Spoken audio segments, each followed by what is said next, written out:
tetap jaga jaraknya. Masa sholat jaga jarak baru?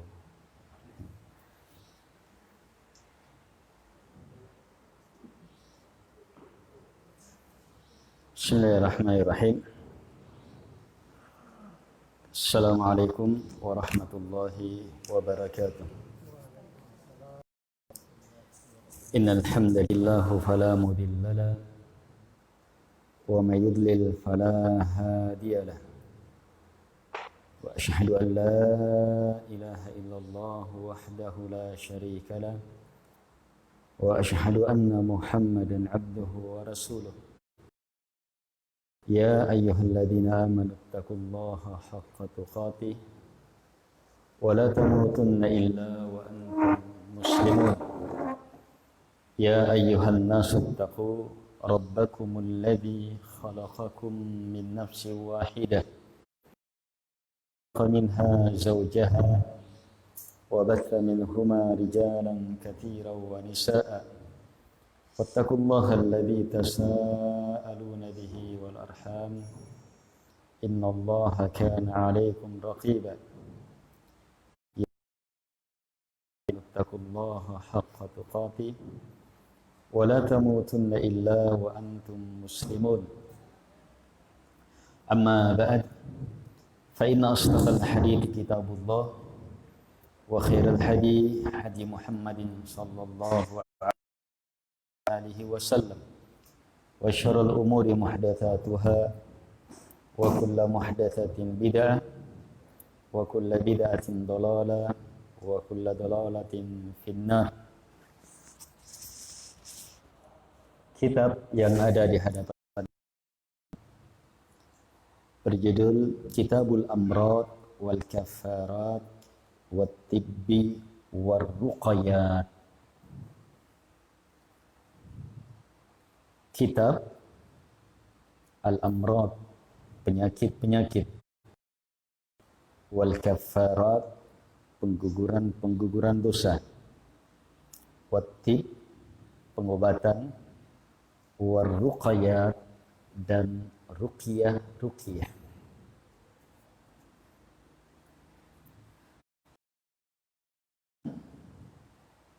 Al-Syekh Al-Imam Al-Hafidh Al-Qudwah Baqiyatus Salaf Abu Abdillah Muhammad ibn Abdul Wahid Diyauddin rahimahullahu ta'ala.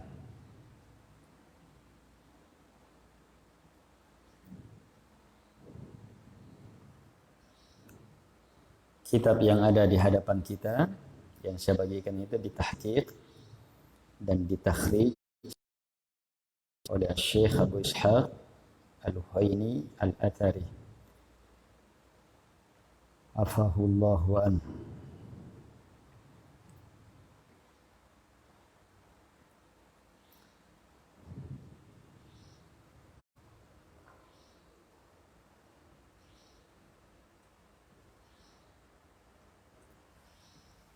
Baik. Pembahasan kitab ini berhubungan dengan penyakit. Dan kita berada dalam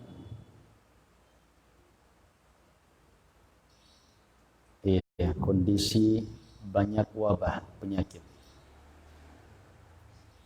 Wal kaffarat, pengguguran dosa. Ini hikmah dari hikmah besar dari penyakit, musibah dengan beragam bentuknya. Pengguguran dosa. Wattib, pengobatan. Kemudian warruqayat, ruqyah, bacaan-bacaan yang merupakan bentuk dari bentuk-bentuk pengobatan Nabi. Jadi untuk kondisi kita saat ini, membahas kitab ini adalah perkara yang sangat dituntut. perkara yang sangat diperlukan. Kita perlu memahami apa hakikat penyakit itu.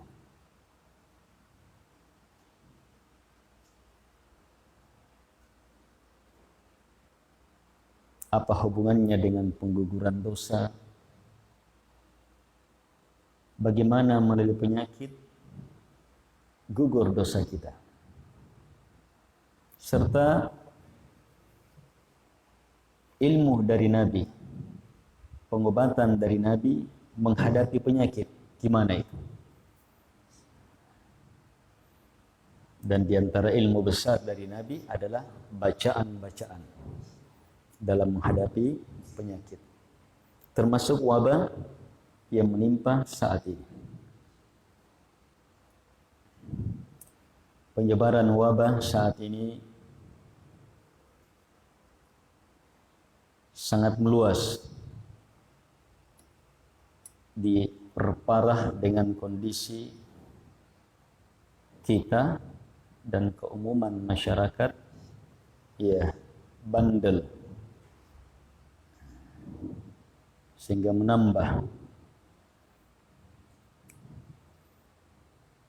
sehingga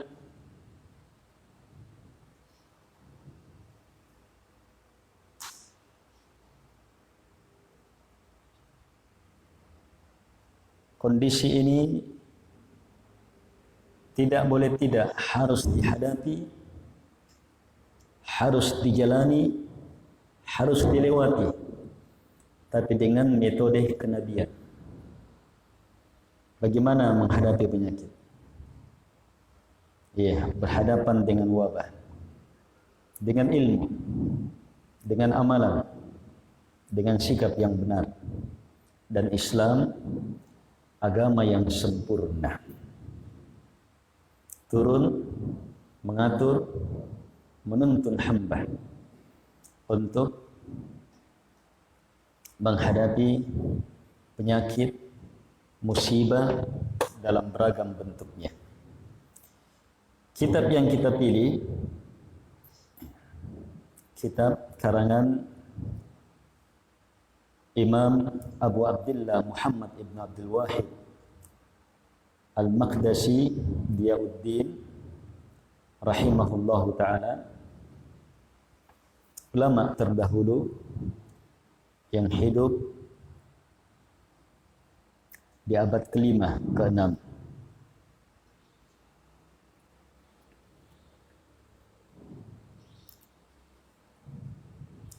Kita lihat muqaddimah beliau rahimahullahu ta'ala.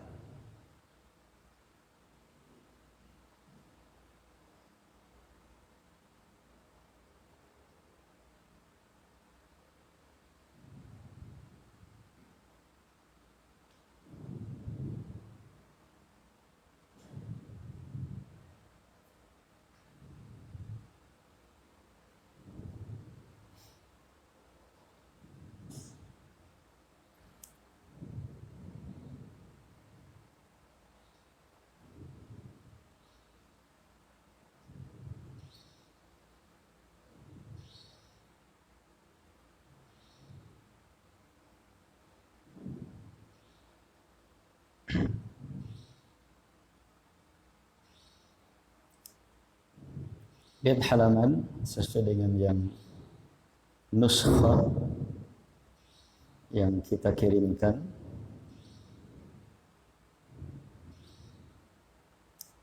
Halaman 21.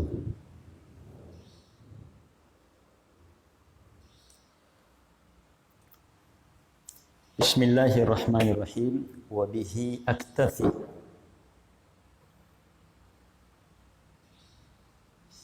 Bismillahirrahmanirrahim. Dan semata kepada Allah saya mencukupkan diri. Qala Syekh Al-Imam Al-Alim Al-Hafidh Diyauddin Abu Abdullah Muhammad ibn Abdul Wahid ibn Abdurrahman Al-Maqdisi qaddasallahu ruha wa nawwara dariha. Amma ba'd. Alhamdulillahi hamdan yuwafi ni'amah wa yukafi'u mazidah. Wa sallallahu ala khatami anbiya'ihi Muhammadin sallallahu alaihi wa sallam tasliman katsira, amma ba'd. Fa inna ba'da ikhwani sa'alani an ajma'a kitaba fit tib mimma sahha 'anin nabi sallallahu alaihi wasallam wa ma ruwiya min dhalika fil kutubil masyhurah. Fa ajabtuhu ila mas'alatihi.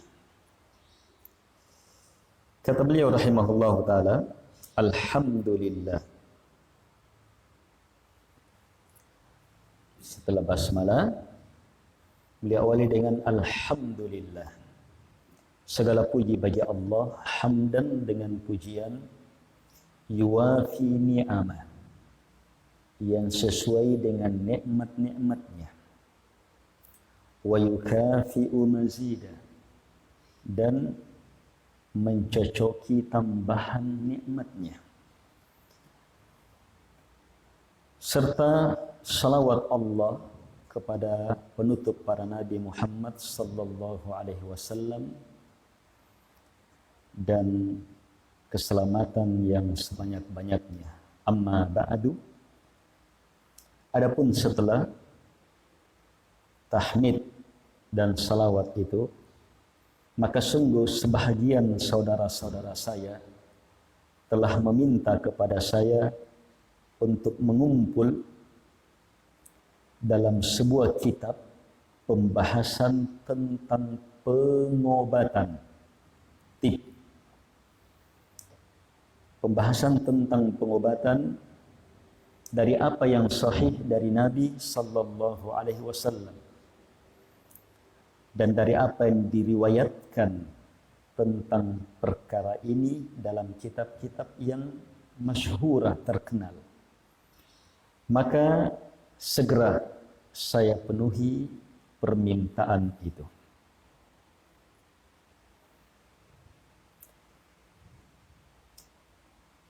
Di pendahuluan ini nampak jelas bahwa beliau rahimahullahu taala menyusun kitab ini melalui sebab permintaan murid-murid beliau, rekan-rekan beliau, sahabat-sahabat beliau, saudara-saudara beliau.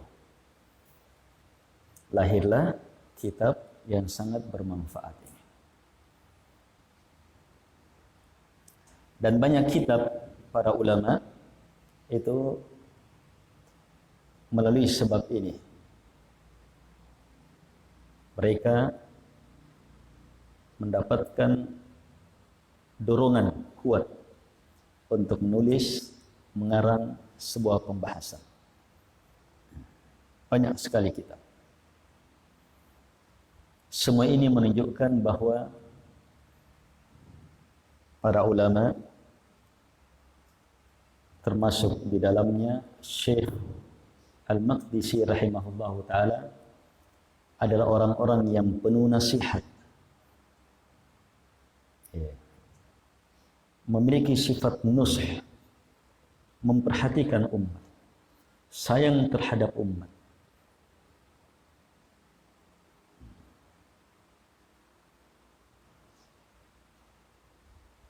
Memberi apa yang diperlukan oleh umat.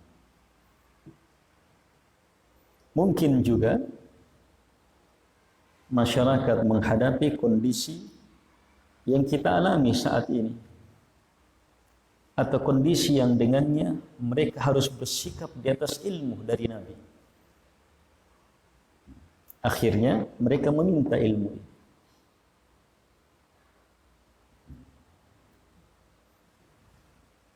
Sehingga dipenuhinya permintaan ini semakin menunjukkan sifat nasihat. Dan itu adalah hakikat agama. Ad-dinun nasihat. Agama seutuhnya adalah nasihat.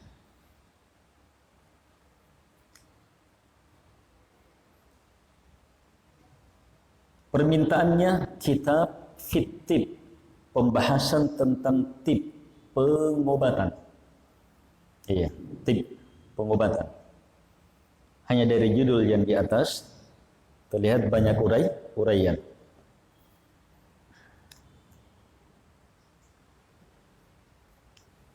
Setelah itu Syekh berkata, wa ra'aitu an abtadi'a bi hadithil kaffarat wa annal amrada li raf'id darajat wa mahwis sayyi'at.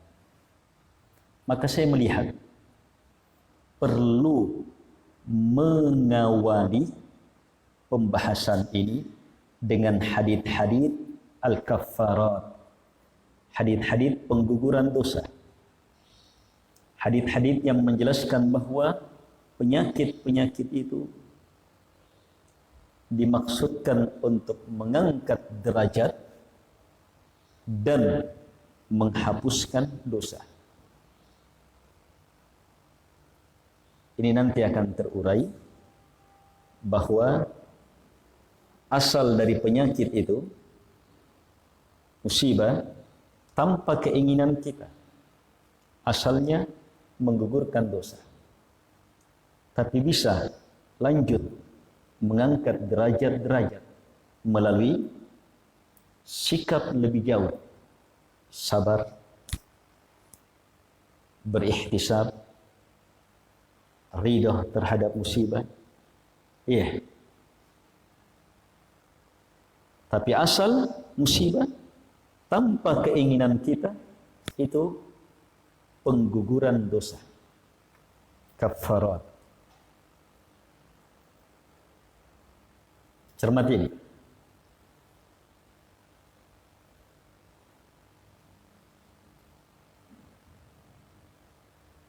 Sampai-sampai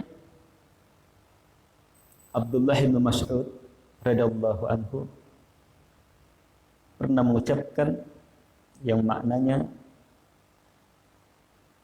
sehubungan dengan musibah, penyakit tidak mendatangkan pahala. Kalau beliau tidak ada ujur, pahala di dalamnya. Murid-murid Abdullah bin Mas'ud itu sikapnya, kalau ada ilmu dari Abdullah bin Mas'ud, mereka terima. Kalau mereka tidak sukai, mereka merasa ganjil, maka mereka diam, tunggu. Nanti akan ada penjelasannya. Akhirnya Abdullah bin Mas'ud jelaskan. Tidak ada ujur, tidak ada pahala, tetapi menggugurkan dosa. Dia penggugur dosa.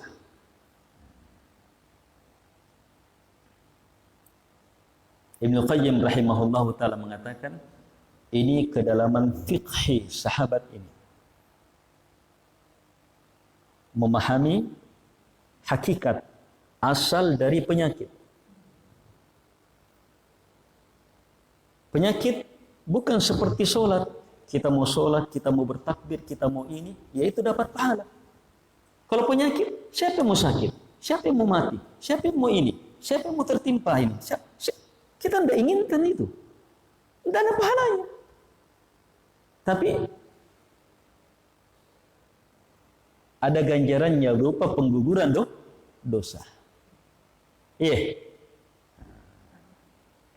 Terus di judul di atas disebutkan, atau Syekh sendiri sebutkan, bahwa penyakit mengangkat derajat juga. Berarti ada pahala mengangkat derajat. Gimana penjelasannya? Ini sehubungan dengan sikap lebih jauh dari hamba. Saat turun penyakit, turun musibah, kita tidak inginkan, maka itu menggugurkan dosa. Lihat baiknya Allah tanpa keinginan kita.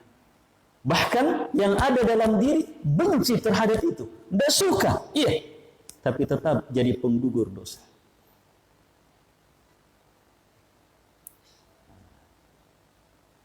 Kalau kita sabar, mengangkat derajat, dapat pahala, luasnya itu pahala sabar.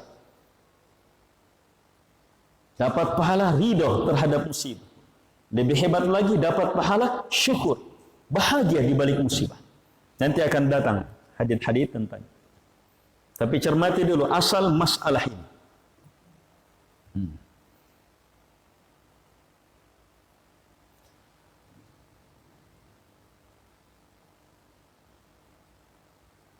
Baik. Ini pendahuluan beliau rahimahullahu taala. Di awal kalimat pendahuluan ada sedikit pembahasan. Alhamdulillah hamdan yuwafi ni'amah wa yukafi'u mazidah. Alhamdulillah. Kita sudah bahas di pembahasan sedikit uraian suratul Fatihah. Alhamdu apa? Segala pujian, pembesaran karena cinta. Kalau tidak ada cinta, bukan hamdu. Ingat terus. Dan alhamdu seluruhnya. Sebab alif lam bermakna menyeluruh. Ini lillah, khusus hanya milik Allah. Syekh mengucapkan kalimat alhamdulillah hamdan dengan tahmid yuwafi na'imah, yuwafi ni'amah, yuwafi sesuai dengan nikmat-nikmatnya. Bisa tidak orang memuji Allah sama dengan nikmat yang Allah beri?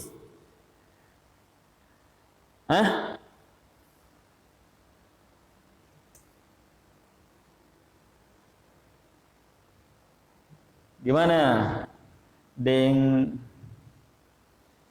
Pak Ambo?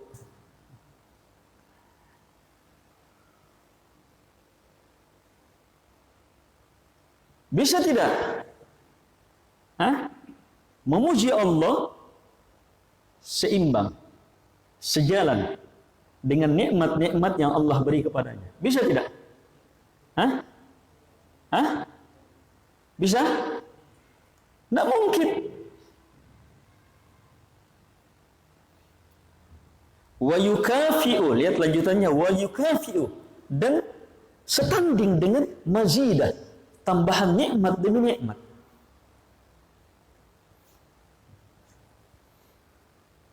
Kalimat ini dikritiki dari satu sisi itu tadi. Hanya sebagian ulama justru lewat batas dalam memuji kalimat ini.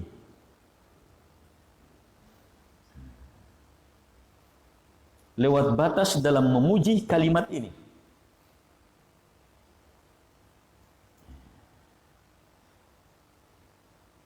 Sampai-sampai menganggapnya kalimat inilah tahmid yang teragung. Kalimat tahmid yang teragung ini.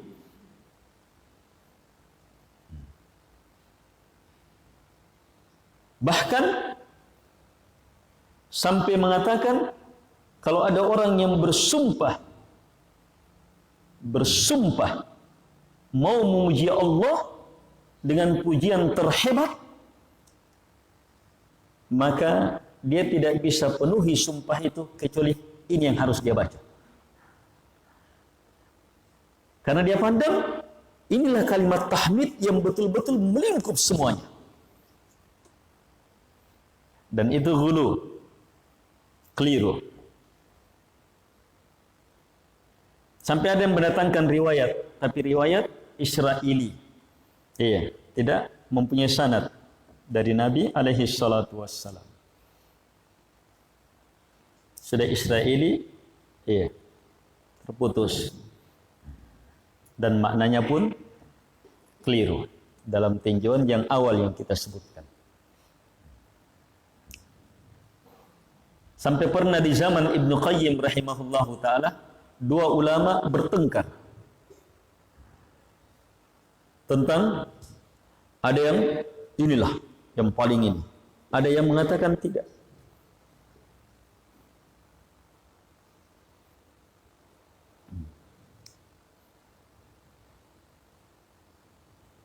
Kalimat tahmid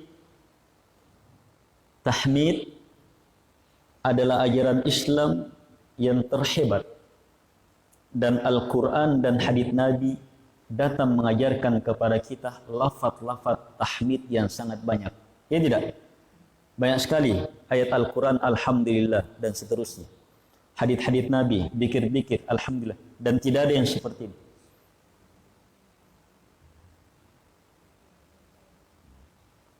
Apa yang datang dari Nabi alaihi salatu wassalam, apalagi dari Al-Quran, itu yang lebih baik. Itu pasti yang terhebat.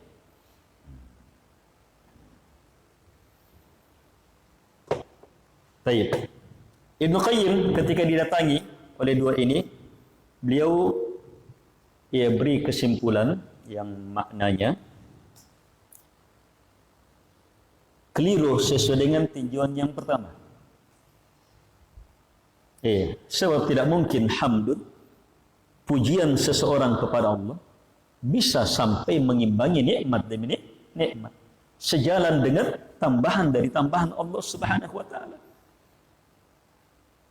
Gimana mungkin sementara Allah telah berfirman, wa in ta'uddu ni'matallahi la tuhsuha.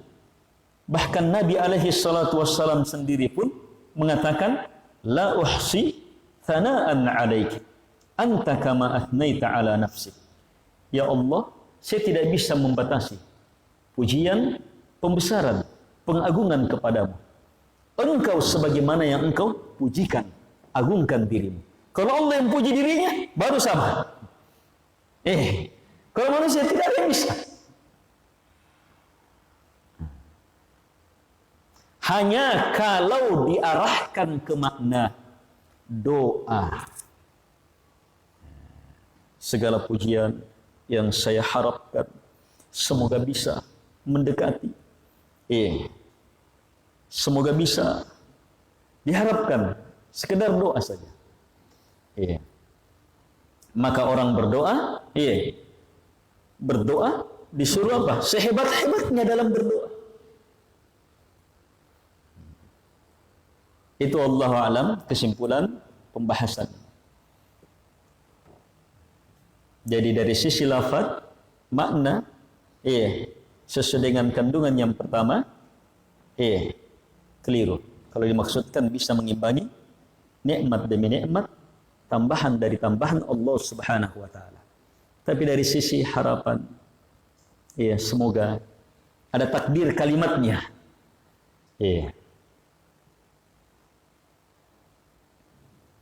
Baik. Setelah pendahuluan ini, beliau rahimahullahu taala mengawali kitab ini dengan dzikru khiratillahi lil 'abdi fi mabtada'.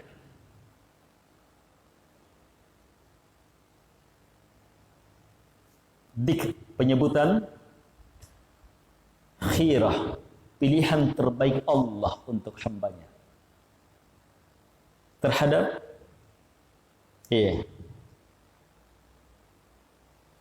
apa yang Allah takdirkan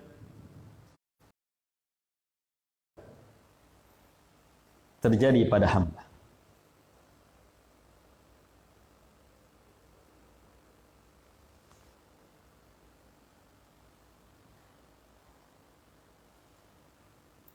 Al-ikhwah rahimakumullah.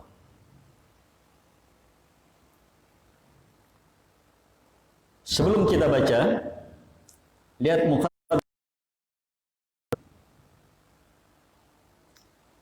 Asal kitab yang akan beliau bahas adalah kitab At-Tib. Tib, pengobatan.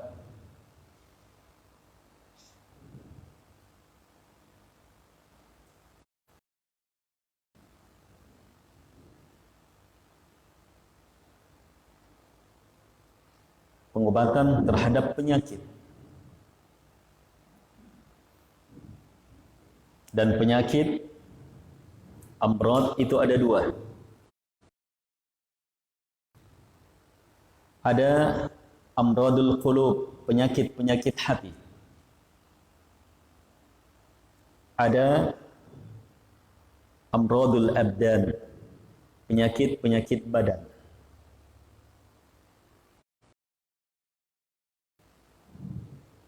Sehingga tip pengobatan, ilmu tentang pengobatan itu ada ilmu pengobatan penyakit-penyakit hati, ada ilmu pengobatan penyakit-penyakit badan. bahas semuanya.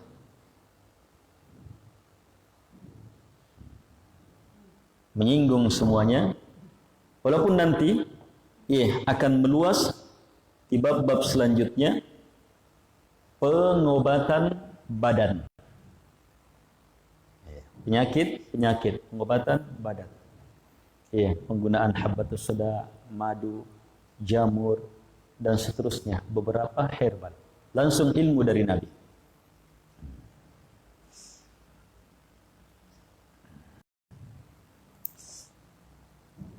Al-Quran dengan kesempurnaannya turun menerapi seluruh penyakit ini. Penyakit hati terbagi dua. Seluruhnya diterapi oleh Al-Quran dengan sesempurna-sempurna terapi. Penyakit badan, berapa penyakit badan?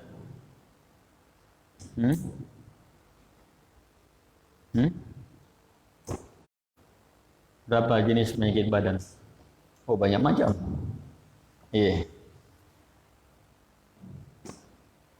Banyak macam penyakit badan. Penyakit-penyakit hati ada dua secara global. Pertama, penyakit hati yang berhubungan dengan syubhat. Penyakit hati, syubhat. Buat bimbang, ragu, bimbang, bata-batai, nifaq, dan seterusnya. Yang kedua, hati syahwat. Fi qulubihim maradun fazadahumullahu marada. Fi qulubihim, di dalam hati mereka terdapat marad, penyakit. Maka Allah tambah penyakitnya. Apa yang dimaksudkan penyakit di sini?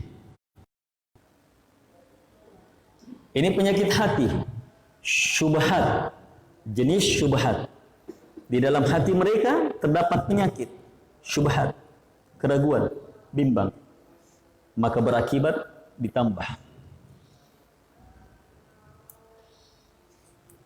Kalau orang munafik, penyakit ini akan dihukum oleh Allah dengan tambahan kemunafikan.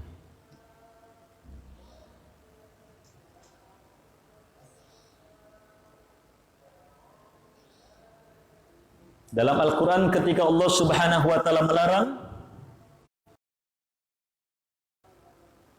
wanita-wanita muslimah, istri-istri Nabi, wanita-wanita sahabiyah, supaya larangannya jangan menghentak-hentakkan kakinya. Di situ ada perhiasannya. Allah jelaskan, fayatma,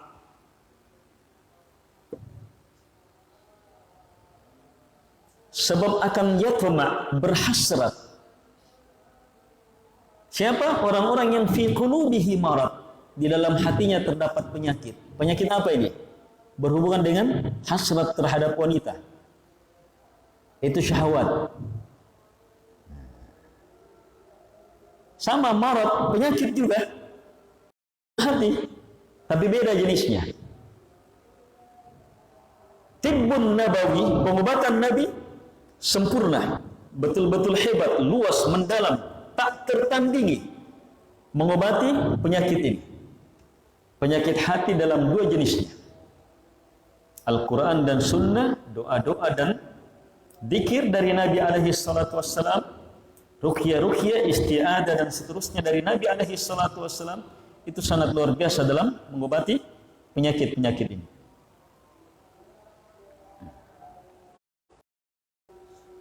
Penyakit badan banyak disebut juga dalam Al-Quran. Dalam pembahasan tayammum, dalam pembahasan safar, dalam pembahasan puasa disebutkan. Kalau sakit apa yang dimaksud di situ? Sakit badan. Kalau kamu sakit, maka bisa begini. Kalau kamu sakit, maka begini. Kalau sakit apa yang dimaksud di situ? Itu badan. Jadi terlihat sakit yang dibahas dalam Quran ada sakit badan, ada sakit hati. Sakit hati ada berapa?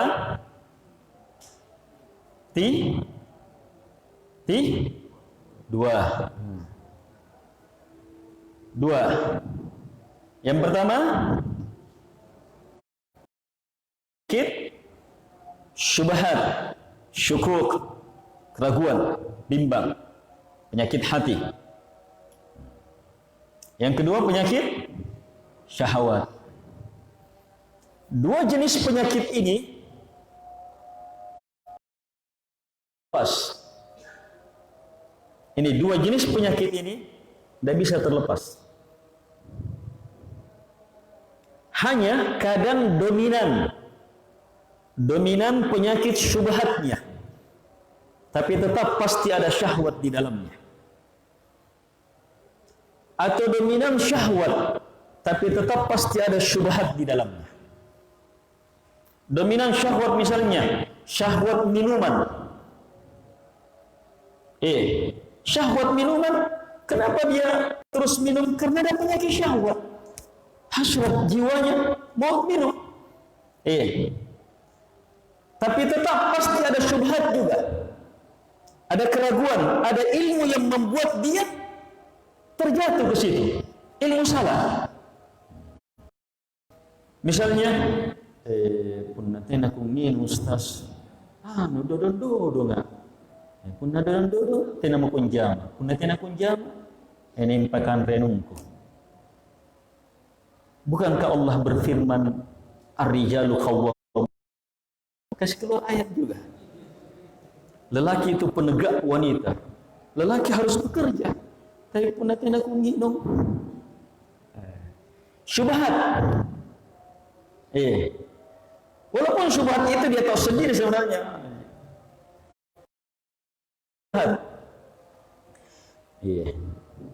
Penyakit syubhat juga ahli-ahli bid'ah. Ini ahli-ahli bid'ah, orang-orang munafik, yang berpenyakit syubhat ini, itu tidak lepas dari syahwat. Pendorong kuatnya adalah ilmu yang salah. Tetapi ada juga, ada juga syahwat di situ. Tidak bisa lepas.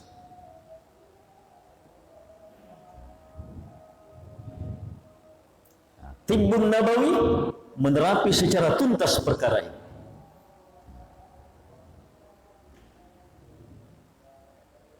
Tetapi karena kesempurnaan Islam, Tibbun Nawawi bukan hanya berfungsi di sini, tapi berfungsi juga, mengurai juga, menjelaskan juga pengobatan badan. Ilmu pengobatan badan. Nah, ini yang kita perlukan untuk menghadapi wabah ini. Ditambah lagi, banyak penyakit-penyakit hati muncul sehubungan dengan wabah ini. Penyakit ragu, bimbang, buruk sangka, banyak penyakit. Penyakit menyebarkan hoaks, menerima hoaks. Itu penyakit-penyakit semuanya.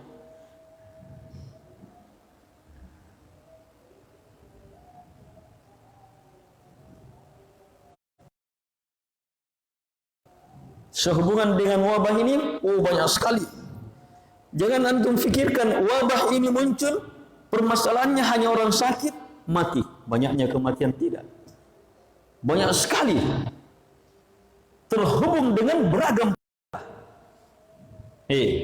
perekonomian, politik, wisata, industri, bahkan hubungan rumah tangga, perceraian. Sejak adanya pandemi, perceraian di seluruh dunia meningkat luar biasa hebatnya. Terkhusus di negara-negara kafir.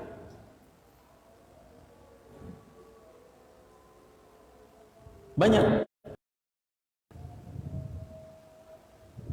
Itu nanti akan terurai dalam pembahasan-pembahasan ini sedikit demi sedikit, hikmah-hikmah di balik musibah akan terlihat. Oh, Allah turunkan ini supaya Allah turunkan ini untuk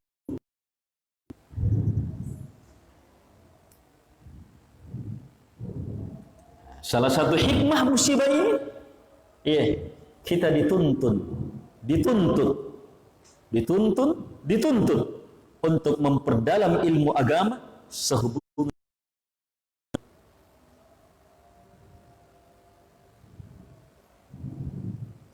Kita beragama, hadapi musibah penyakit itu dengan ilmu agama. Tibbun nabawi, pengobatan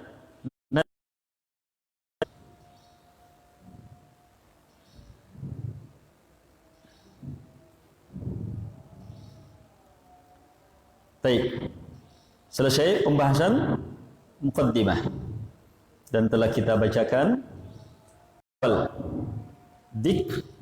pembahasan yang akan diurai. Insyaallah taala kita akan lanjutkan besok Besok saya masih bermalam. Ini pembahasan akan jadi kajian pekanan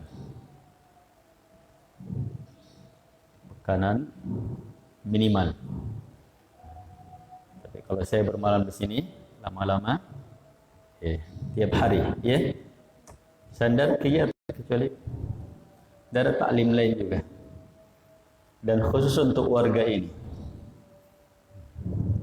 melanggar aturan saya sudah juga.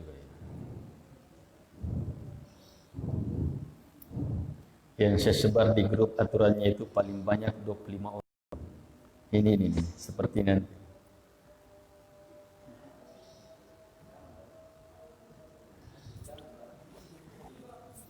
Yang bukan warga Parapa, no. Apa?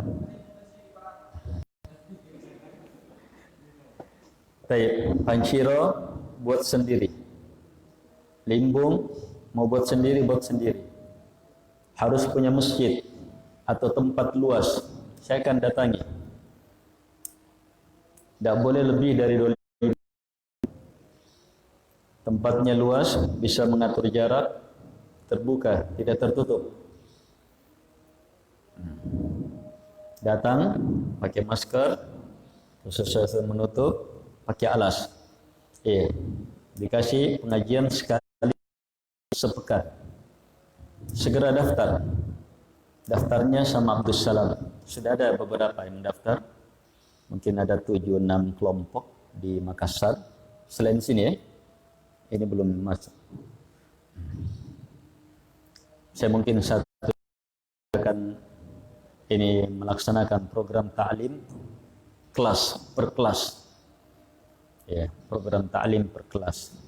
Nah, kalau Parapa bukan per kelas, per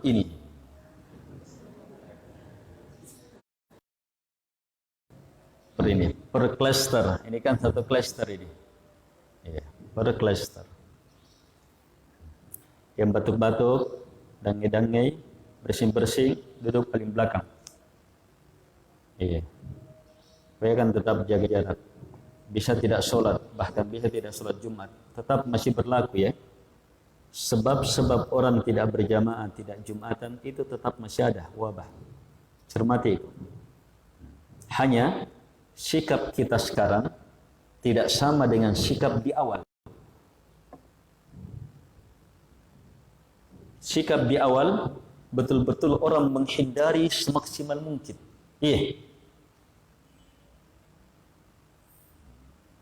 Sampai-sampai di awal itu baru 2 yang terdeteksi di Jakarta. Biasa. Bagaimana orang hindar. Tapi sekarang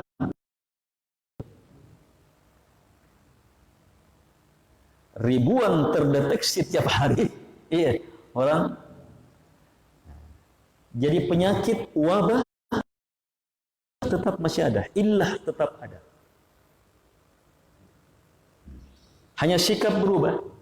Kenapa? Sebab sekarang orang dituntut untuk bisa harus menghadapinya. Gimana caranya? Tetap jaga.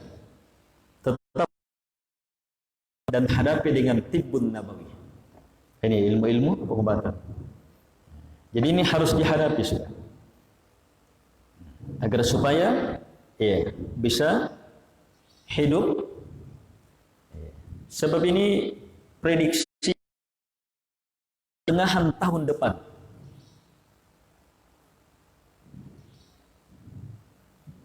Pertengahan tahun depan. Baru mungkin ada vaksin dan seterusnya. Ada vaksin saja, ada vaksin saja, maka tetap berlaku. Bisa tetap jadi sebab-sebab orang tidak sholat, tidak ini. Sebab apa? Masih ada penyakit. Sebab ada vaksin, belum tentu penyakitnya hilang.